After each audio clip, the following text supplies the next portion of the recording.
இன்றைக்கி பருப்பு ரசத்துக்கு காரமான காலிஃப்ளவர் ஃப்ரையும் குட்டீஸ்க்கு வந்து கோல்டு பிடிச்சிருக்கிறதுனால ரசம் சாதமும் வச்சுருந்தேன். 1 பாட் ரசம் ரைஸ்.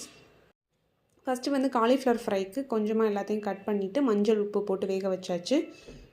நேற்று நான்வெஜ் அப்படின்றனால அது கூடவே இஞ்சி பூண்டு பேஸ்ட் அரைச்சி வச்சுருந்தோம். லைட்டாக அதையும் போட்டு கூடவே வத்தல் பொடியும் உப்பும் போட்டு நல்லா மேரினேட் பண்ணி வச்சிட்டேன்.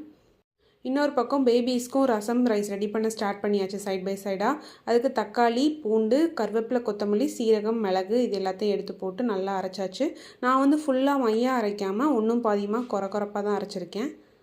கோல்டுக்கு ஆக்சுவலாக பெரியவங்களையே சின்ன வெங்காயத்தை வந்து கடித்து சாப்பிட சொல்லுவாங்க. சரி, சின்ன பிள்ளைங்களுக்கும் கொஞ்சமாக வந்து நறுக்கி போட்டு சேர்த்துக்கலாமே அப்படின்றதுக்காக கொஞ்சமாக சின்ன வெங்காயம், அப்புறம் மிக்சியில் அரைச்சி வச்சுருந்த அந்த பேஸ்ட்டு எல்லாத்தையும் வதக்கிட்டு தண்ணி ஊற்றணும் இல்லையா, கொஞ்சமாக மிக்சி ஜாரில் இருந்த தண்ணியும் ஆட் பண்ணிவிட்டு அதுக்கப்புறமா வாட்டர் ஆட் பண்ணிவிட்டு கொஞ்சமாக பெருங்காயமும் சேர்த்துட்டேன்.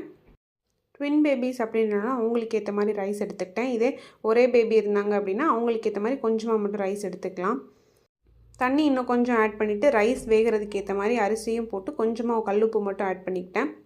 கொஞ்சம் கஞ்சி மாதிரியே வைக்கலாமே அப்படின்றதுக்காக ரசம் ரைஸும் கொஞ்சம் தண்ணி மாதிரியே தான் வச்சுருந்தேன். மிக்சிலையும் ஒன்றும் பாதியமாக அடித்து கூட கொடுப்போம் அப்படின்றதுக்காக.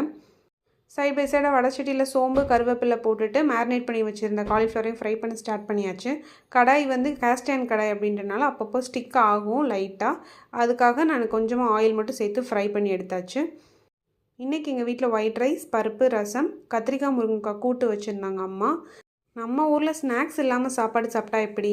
எப்போயுமே முனியாண்டி ஸ்நாக்ஸ் வீட்டில் இருந்துகிட்டே இருக்கும். நேற்று வந்து அப்பா சாத்தூர் வர ஒரு வேலையாக போயிருந்தார். ஸோ அங்கே போயிருக்கும்போது சேவு வாங்கிட்டு வந்தார். இன்றைக்கி லஞ்சும் சூப்பராக முடிச்சாச்சு.